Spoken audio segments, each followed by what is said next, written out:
Welcome to the Christian Ministry Church podcast. We're praying that this message equips and empowers you to live in the kingdom of God. Now for today's sermon by Pastor Tim Brooks. We'll turn to 2 Kings chapter 7. We had our church ministries conference that we do every year in January. Here just a few weeks ago, we had Rick Green come in, teach on some of this, and I believe this is the most important thing that the church can do. We are on a direction here. We have gotten involved with all the churches that we are involved in this ministries conference and getting folks involved in this biblical citizenship class. This is vital. This is vital for where we are today, and it's vital that the church take a role in this. We've already had over 50 people sign up for this first class that we're offering starting tomorrow night. Thank you. This is what's got to happen. What's got to happen? It'll be tomorrow night in this building right behind this one. There's a big screen there to watch these teachings. You've got the best teachers in the world that's going to be explaining our Constitution and tying that in biblically and what the church has to do about this. I mean, it's vital for us. Thank you.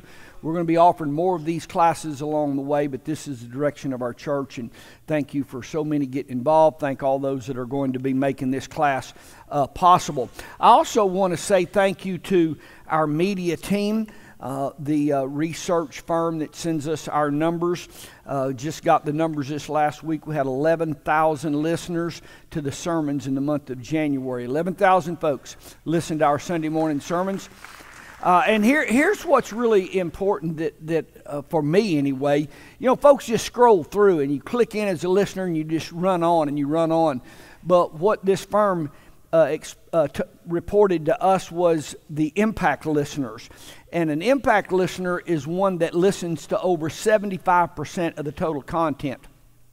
We had 90% of those 11,000 people were impact listeners. So over 90% of the people that are listening to us listen to the whole sermon, and we're having an effect. Our church is having an effect, and thank you all of those on our media team that make that possible. Thank all of you in this church financially for making that possible, that we are able to do that. Thank you. We're getting the gospel out, and we're making a change. We're going to make a change in our country. I want to welcome all those who are joining us on social media avenues. We're glad to have you. Want to make sure remind you, don't miss Wednesday night. I'm going to be teaching number 4 this week in the God Kind of Life series. Looking forward to all that I want to share with that. 2, before I start, want to just say how glad we are to have Pastor Manny and Cammie Cantu, pastors from Oklahoma. We've been lifelong involved with them. Good to have y'all here. Glad to have Pastor David and Wendy Hilton from Dayton, Texas, that are here with us. David, thanks. The last 6 or 8 months, with the many times you've spoken in our church, you spoke at Church Ministries Conference. Thank you for the impact you're having on our church.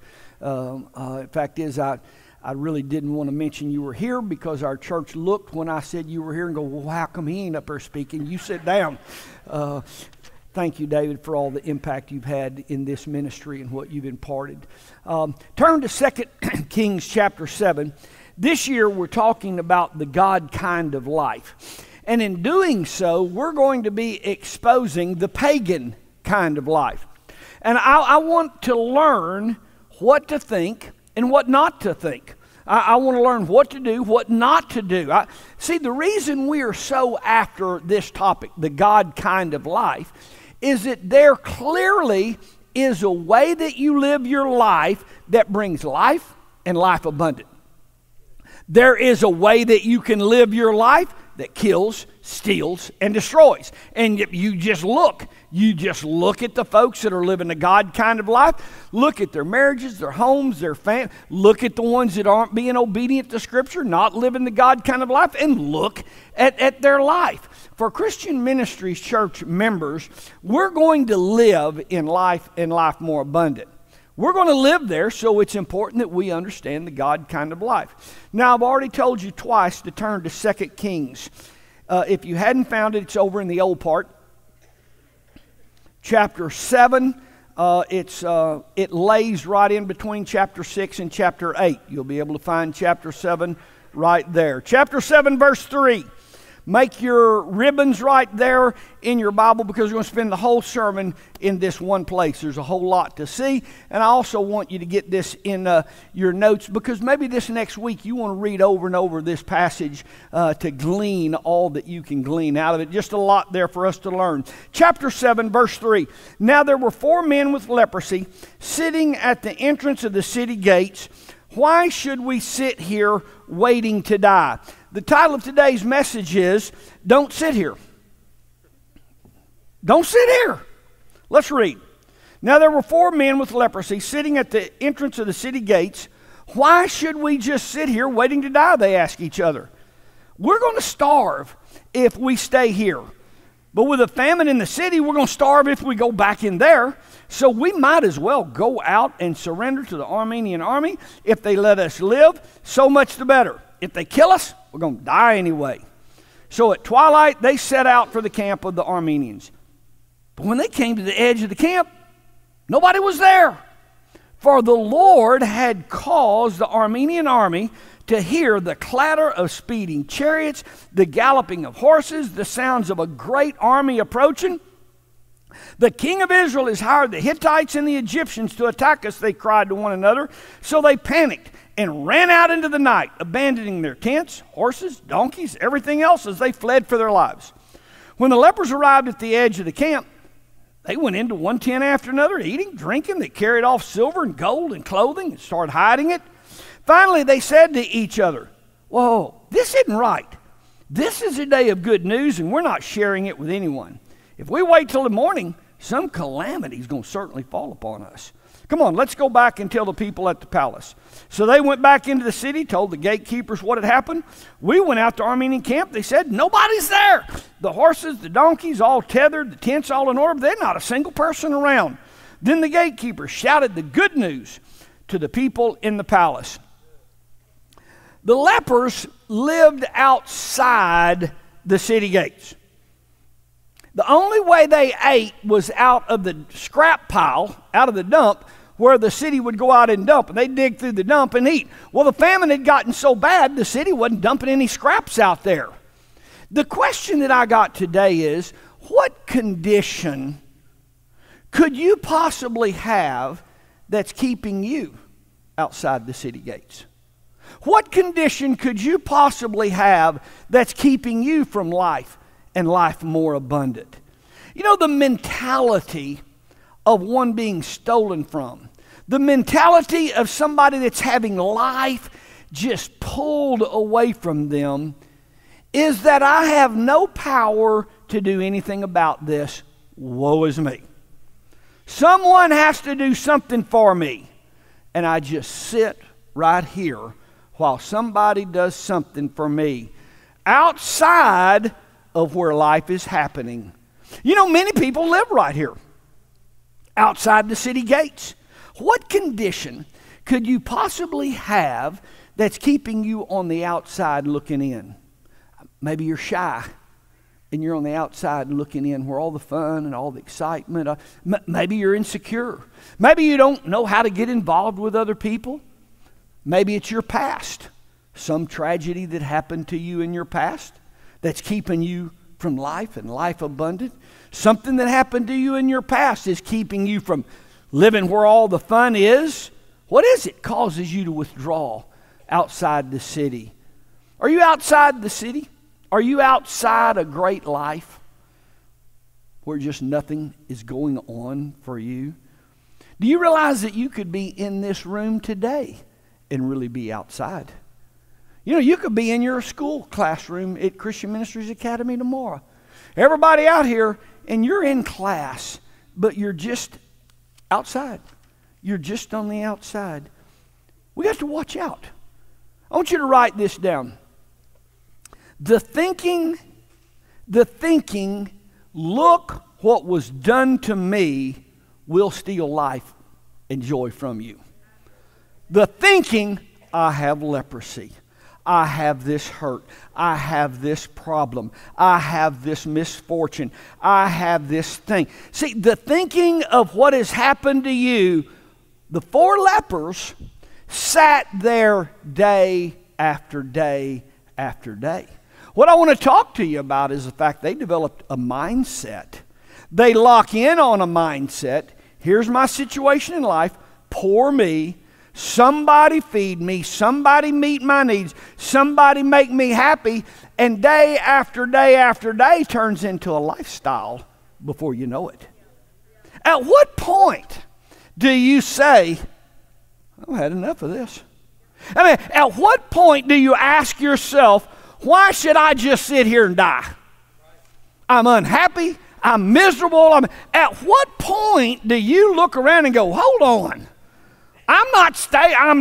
at what point do you say, I'm done with depression? At what point do you say, at what point do you say, I ain't sitting here no more? The title today is, don't sit here. Don't sit here. Same old song, poor me. Somebody do something for me. At some point you get sick and tired of being sick and tired. How long do you sit there and let this self-pity, what your dad did to you, what your mom did to you, what this bad marriage, what your ex did to you, well, if somebody would, and if she would just, at what point does this anger that day after day after day, and you don't realize it, but it's become a lifestyle. You've been laying out there for a long, long time. All of a sudden, this is good. Now we've been doing this for a week. Then we've been doing this months. Now it's turned into some years here.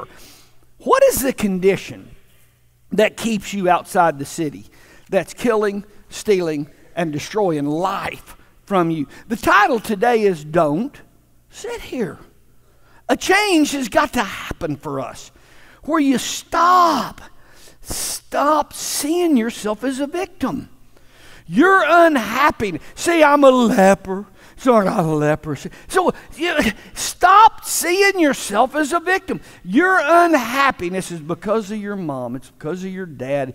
It's because of the referee. It's because of your wife. It's because of the coach. It's because of the school teacher. It's because of the neighbor. It's because of the business partner. Oh, my Lord.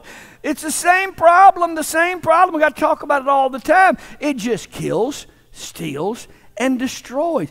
See, as a victim, look what has been done to me. You're helpless. You're hopeless. And I guess we wait for the perpetrator of the crime to do something. I can't be happy until the school tars and feathers and hangs my school teacher out in the parking lot. What do you want to happen? My teacher, okay, well, it's tar and feather. Well, hang her on the gallows out in the park. Will that make you happy? And you come tomorrow in all peace and you're full of joy. What do you want us to come over to your neighbor and just feed him to the bulldogs and we can all watch him? What do you want us to do to your neighbor? Your dad, he didn't come to your ball games. That was 30 years ago we've been talking about your ball games. You weren't that good of a player anyway. There might have been a reason he didn't come watch you play. How long are we going to talk about that? Let's go get your dad and let's just drag him down here to the court and let's just tie him and make him for the next 30 years watch ball games. It would be a very cruel, mean God that would make your happiness depend on somebody else doing something else. See, God made a way for you to live happy. If your dad never did see you dribble a basketball, you can still be happy. God made a way for you to be happy if the referee never comes over to the bench and says, listen, I'm so sorry I blew that call. Stop the whole game. I want this guy to stand up and everybody say, he's a great player and I blew the call. Will that make you happy if the ref does that? Here, we're going to put 100 points on the scoreboard for your team. What are we waiting on to happen for you to be happy? This year we're talking about the God kind of life. Now, the point of my message today as I drag this out on and on and on, you have to stop waiting on somebody to do something for you, and you just look around and say, I ain't sitting here no longer. Nobody did anything for the 4 lepers out there. They just said, I'm leaving here. See, this year there's a God kind of life down the road, and I'm fixing to walk down there and get me some of it. You got to get up and do something about your situation. I love what it says in verse 4. I love this. I'm dying right here anyway. What I got to lose? How long are you going to sit there in what's not working? Come on, I'm not in a happy place right now. Well, get up and go find some happy people and hang out with them. Well, I want you to watch this, verse 5. Everybody look in verse 5. So at twilight they set out. No longer a victim, no longer just sitting there, poor me. Now here's vital. Watch verse 5 and watch verse 6. At twilight they set out, verse 6. For the Lord caused. Okay, when did the Lord cause? Not until they got up and set out. You can just stop praying about all you want God to do in your life, because He ain't moving until you get up and start rolling. When you get up and start, I'm fixing to be happy. I'm going to be blessed. I'm getting out of this thing. Then the Lord calls. See, we want the Lord to fix everything for us as I sit here playing my sad song. You got to get up off of your blessed assurance, and you got to go downtown. See, I'm going to get up and I'm going to do something. Verse 6 follows verse 5. Isn't that ironic how that happens? As long as they were sitting there day after day after day after, the Lord hadn't done nothing for them. The Lord had not done one thing for them until they said, we're not staying here any longer. When the lepers got up, God got involved. And you know God's fixing to get involved when you get up. I want to caution you. Your condition moves you outside. And before you know it, 1 week, 1 month, 1 year, and you don't realize it, but a lifestyle of you living in this dark cloud. You know, when people look at you, there's nobody home. You're just a dark cloud. And see, everybody else is happy and everybody's having a great life and being blessed. See, but you're stuck sitting right there. There's a God kind of life out there. There's a place that flows with milk and honey. Now, you won't sit there and wallow in your leprosy if you want to, but you get up and then God gets involved. We've got to stop this victim thinking. We got to stop it. This is a great year for Christian Ministries church members, but it's going to take work on our part to pull off what we're embarking on. We've talked about living the God kind of life. It's going to take work. It's going to take work on our part to go in and possess the joy and the peace and the blessings that God has for us. Fairy tales have screwed our thinking all up. They just screwed it. You know, and they're all the same. They're all alive. They're all the very same. See, you know, here's life. And they all end with the couple on a horse galloping down the ocean. Just a little ways out in the water, the sunset's going down, and they're riding naked on a white horse down the beach, and it is happily ever after. That's a lie. I got horses. I know that's a lie. Somebody's got to catch that thing. Somebody's got to unsaddle it. Somebody got to put it in a trailer. Somebody's got to haul it home. Somebody got to clean the stall. Somebody got to go haul hay. Somebody's got to float its teeth. Somebody's got to worm the thing. See, I understand that's a lie. Oh, happily ever after. Life takes work. And if you're going to ride that horse on the beach, it's going to take work to pull that off. You're going to have to haul the dumb thing down there. That scene it's a deception about happily ever after with you not cleaning any stalls, because that's not the way the horse business works. That's only in the movies. Somehow we've developed the mentality that I can sit right here and still be blessed and enjoy life, and you're going to have to get up and you're going to have to head downtown. If your home is going to be fun, you can't sit there and wallow in all that you're wallowing in. You're going to have to get up and make it fun. If your marriage is going to be good, you can't sit there and wallow in she didn't, they said, and he. You're going to have to make your marriage fun. Here's the cards that were handed to you. And I can't express my hurt for you with the hand that's been dealt. It's terrible. It's terrible what you're school teacher did to you. That's what school teachers do. They wake up in the morning, how can I wreck some kid's life today? I mean, that's what coaches do. How can I just ruin your whole life? I mean, that's what they do. I mean, I hate that happening. It's business partners. That's what neighbors do. They just ruin your whole life. We all got a sad story. It's terrible you got leprosy. Leprosy's a bad deal. I mean, it's terrible. I can't do anything about it. I can't do nothing about your leprosy. I can't do anything about it. But you can decide not to sit there not one more day. See, you can decide not to sit. I can't do anything about what happened to you when you were 9 years old. I can't do one, and it's just awful.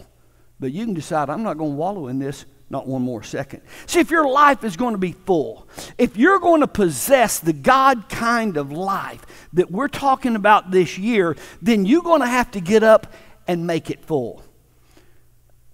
I can't teach any biblical principle. I just can't do it. I try and I can't. I can't teach any biblical principle without giving you 1, 2, 3s on how to do it. Okay, end of the sermon. Second sermon, here's how you pull off what I just said. Here's how you do that. Step 1, step 2. Now, today, for those who could care less about what I'm talking about and you're daydreaming and wishing I'd hurry, I'm fixing to give 4 steps. The reason I tell you that is you can start getting excited at number 3. We're almost there, okay?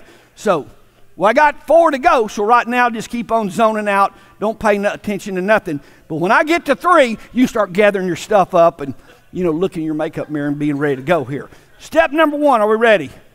Write this down. Throw that violin away.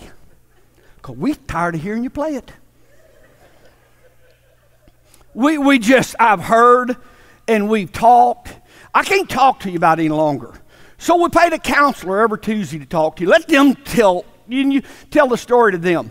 And you do that for a year or 2 and that didn't help. Well, we'd take you to 6 more counselors and you tell the story to them. Throw the darn thing away. Stop playing the violin. We don't want to hear your story anymore. I hate it. But the only reason you keep sitting there is you just keep on playing that violin. It didn't change. The leprosy didn't change. They still had it. They had it when they sat there and they still got it. But they finally said, not here. We're headed downtown. See, you refuse to pull out that violin and you just refuse to play it. You refuse to play. You got to come to a place in your life where you're as tired of playing it as we all are tired of hearing about it. You just can't talk about the fact that your dad didn't come see you play ball every time we're together. Your wife's tired of hearing about it. She's tired. See, your friends can't just keep on hearing about it. Every time we're together, you can know before we talk very long, it's going to come up. And we're going to have to hear that same old song on your violin. What's keeping you this year from the God kind of life? Here's what will keep you from it, is you pulling that violin out and playing that same old song about what's happened and what you've been through. You got to say, no more. See, the lepers said, no more. I mean, if we die, we die, but I'm not sitting here anymore. See, I'm headed out of here. They threw the violin away. Number 2, 2 Corinthians tells us to take every thought captive. Every thought captive. For those who are real scholars, let me tell you what that says in the Greek. In the Greek, that means every. Every thought captive. See, 2 Kings chapter 7, verse 3 and 4, the first thing that had to happen for those 4 lepers is they had to take the thought captive that had kept them sitting there day after day after day. I don't know what their thought was, but they won't let me in, they won't let me in, nobody received me, and I can't do anything about it, and there's no pills that I can take because those hadn't been invented yet, and I don't know what their thought was, but their thought kept them sitting there, and what had to happen is, first of all, they had to quit playing the violin. Second of all, they had to stop. They had to take those thoughts captive before they could get up and go and do anything. You're sitting where you are because of what you've been thinking. Your unhappiness, your misery, your suicidal tendency, I don't know, all of that is a result of what you've been thinking. And there's nobody that can control that but you. About yourself, about your condition. What you've been thinking about the other girls at school, about the job, about your teacher, about your boss. See, this leprosy has me, and there's nothing I can do about it. You're sitting where you are because of what you've been thinking, and you're going to have to take those thoughts captive. You have to. You got to take those thoughts. I heard this just recently. In your 20s, all through those, you are consumed with what other people think about you. You got to have a certain brand of car. You got to have a certain thing. You got to have. Yeah, but we're just consumed our house. In your 20s, you're consumed about what other people think about you. Then you get around about 40, and you get this arrogant, cocky. I don't care what anybody thinks about me. I'm living my life and just let it happen. They can think whatever they want to think. See, in your 40s, you get real cocky. I don't care what anybody thinks about me. Then something's really interesting. Around in your 60s, you find out nobody been thinking about you at all.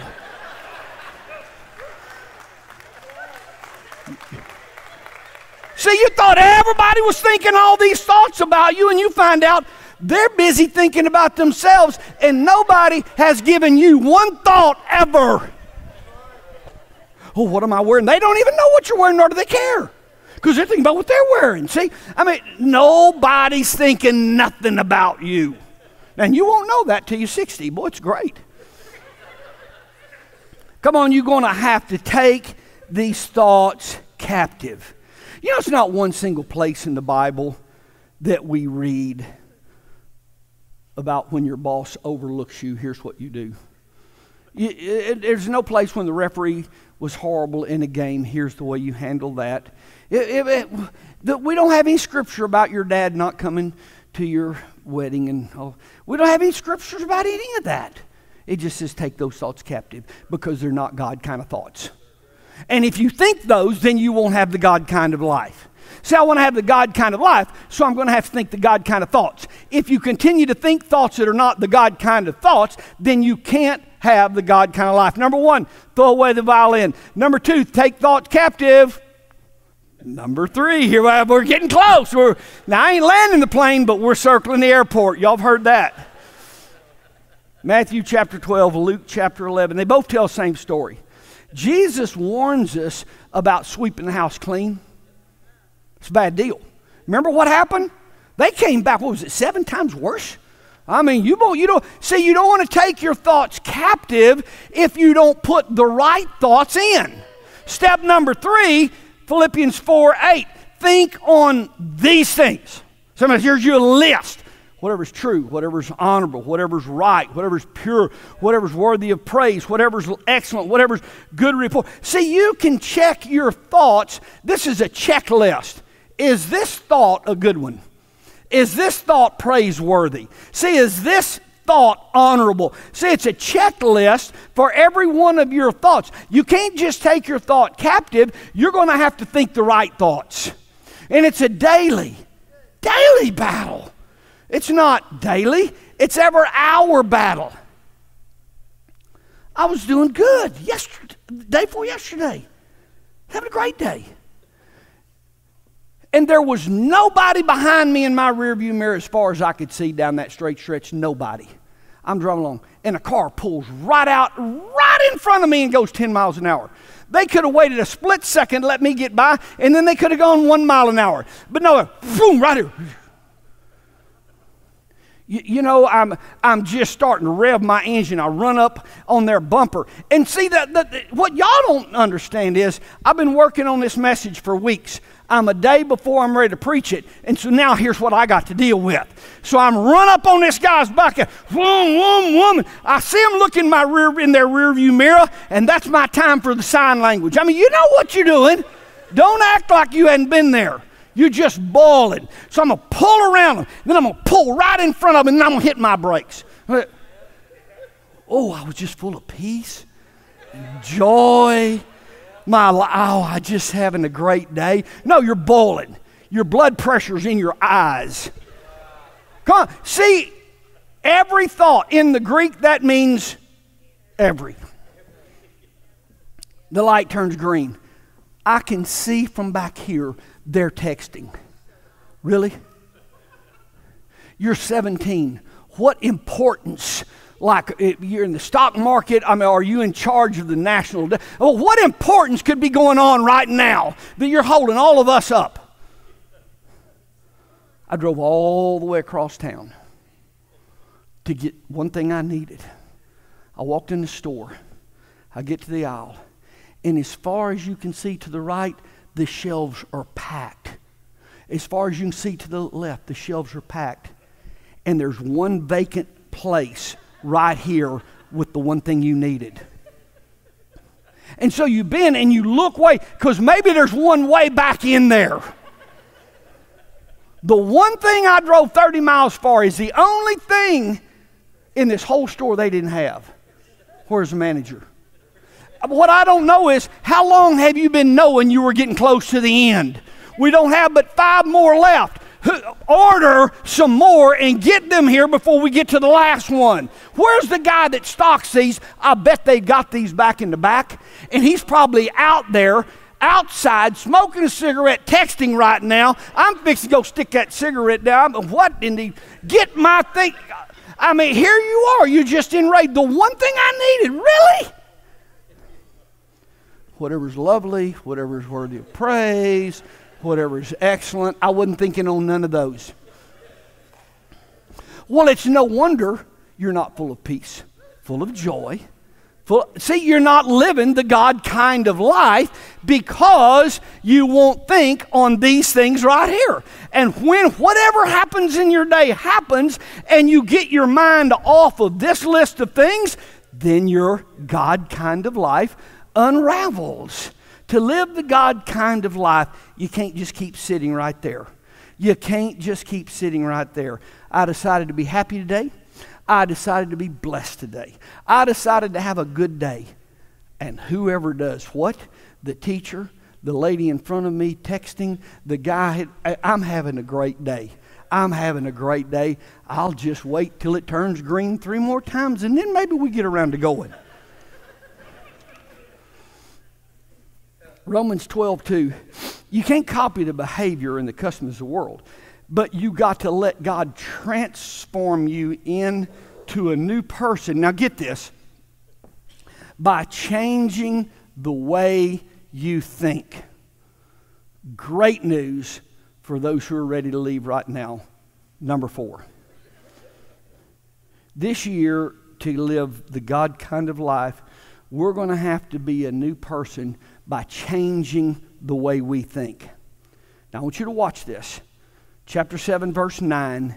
This is not right. We aren't sharing this with anybody else.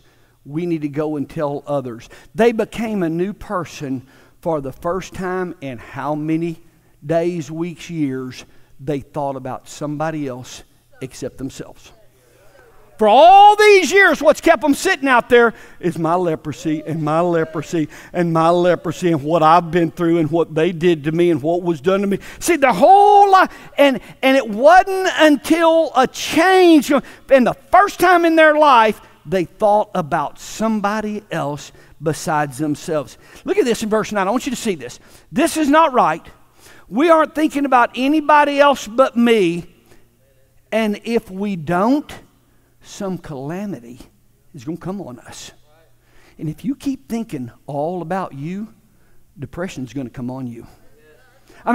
Here's a calamity. If you continue to be self-absorbed in woe is me and what happened to me and my leprosy, some calamity is fixing to come on you. You read it right there. These lepers moved in their thinking from only thinking about themselves and what I need and what I want and what I want to make me happy. They had to move in their thinking. We need to think about somebody else. Wow. What a message to this era we are in history where there is no thought about anybody else. Do you ever think about what your teacher may be going through today? Do you ever think about what your school principal may be? Do you ever think about the policeman and what he may be dealing with? Do you ever think about anybody else? Do you ever think about the other guys on the ball team, or is it always only about you? See, it's all of your thinking, my feelings, my desires. See, I'm a man, but I feel like I'm going to be a woman today. And hold on. Before you start into all that, what's that going to do to your mom? Before all of your desires, and I feel like I'm identifying with her, before you buy you a tail and let it come out the back end of your pants, and you identify as a furry, what is that going to do to your dad? You know, your granddad has been a good man his whole life. Your granddad's been a good man. What's that going to do to him? Do you ever think about anybody but your desires and your feelings and what you want to do to gratify yourself? Hold on. What about my school? And everybody knows I go to a Christian school. What will this make my whole school look like if I'm a student and I'm out here acting like this? Or do you ever think about, is there ever a thought in your life about anybody else but you and your pleasure? See verse 9, I love this. They came to themselves. This is not right. At what point in life do you come to yourself? This isn't right. There's other people to consider besides just me. Oh, this isn't right. This isn't right. I hate it what happened to you, but your wife didn't do that. That's sad what your dad did 30 years ago, but your wife didn't do any of that. Your kids were 30 years from being born, and you're taking out on them what happened to you 30 years ago. That ain't right. You need to be thinking about your kids, not about what happened to you when you were 7. See, you need to have another thought about your kids, about your spouse, about your neighbors. What would this make my church look like? What do the other people in the church think? Before you go and do this, ask yourself. See, man, you're just grabbing all of the pleasure you can get. And they came to themselves and said, this isn't right. This isn't right. I need to think about somebody else besides myself. For you to think about somebody else besides yourself. I'm just right here in this church. There's all kinds of ministry opportunities. Right here in this ministry. Christian Ministries Academy is always in need of a list of substitute teachers. Anytime y'all have a problem, call me. I'll be glad to come down. Every Tuesday morning we got volunteers in this church that come down here to help clean the church, just for a couple hours on Tuesday morning. We got people that greet. We got people that are on a security team.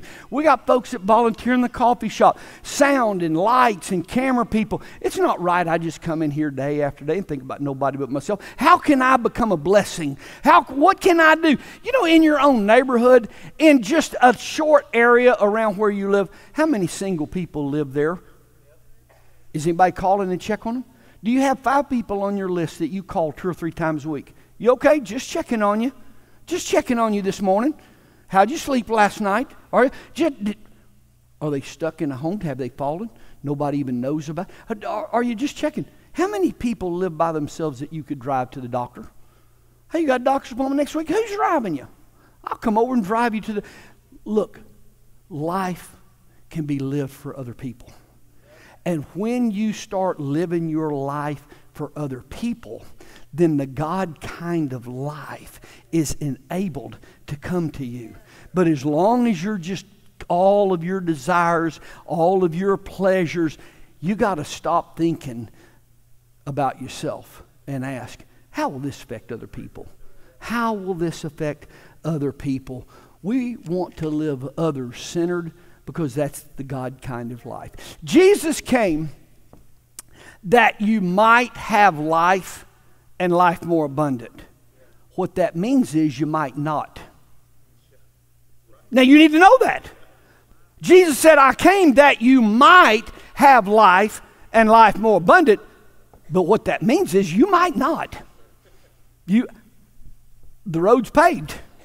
You might drive right down. See, you might go right down there to the Armenian camp and be blessed, but you might just sit right there and wallow in your leprosy day after day after day. Jesus came that you might have life and life more abundant, but you might not. For the members of this church, we're going to. We're going to live happy. We're going to live blessed. We're going to live in peace. We're going to live in joy. And I'm not waiting on anybody to do anything. I just made a decision. Going to live happy, and I'm going to live blessed. Here's our part for 2024. Number one, throw the violin away. We're tired of hearing that song. Number two, take every thought captive. Number three, think on these things. Put the God kind of thoughts in. And number four, move your thinking from yourself to somebody else. This year's a great year for our church. Don't just sit here. Let's get up and experience life and life more abundant. Y'all stand. Lord, today we thank you for paving the way for us. Thank you for providing an avenue for us. Thank you for opening the door for us. Thank you, Lord, for giving us the opportunity to have life. And now today, we get up. We're no longer sitting here. We're going to live blessed, happy, in peace. And we're going to live our life other-centered. Thank you, Lord. In Jesus' name, amen. God bless you. Have a great week. Thank you for listening to this message from Christian Ministries Church. If this message impacted you and you'd like to sow into our ministry, you can give at cmchurch.com. If you'd like to listen to more of our messages, you can find us on Facebook, Instagram, and YouTube. Just search for Christian Ministries. God bless.